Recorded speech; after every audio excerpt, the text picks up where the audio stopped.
Ano ang iyong mahilig? Walang ginagawa. Masusunod.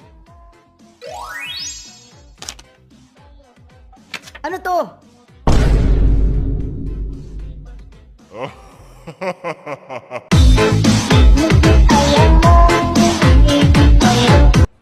Sino tong si Ricardo Manaybay sa emergency contact mo? Doktor ko po.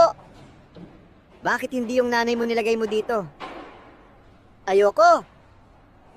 Nadapa nga lang ako. Pinalo ako ng tsinelas. Paano pa kaya pag nadisgrasya ako dito?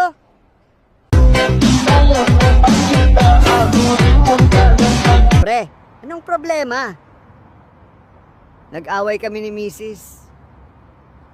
Anong nangyari? Sabi niya, di na daw ako tulad ng dati nung magsyota pa raw kami. Oh, tapos, anong ginawa mo? Nag-date kami. Kumain kami sa labas. Yun naman pala eh. Bakit siya nagalit? Pagkatapos kasi namin kumain. Anong ginawa mo?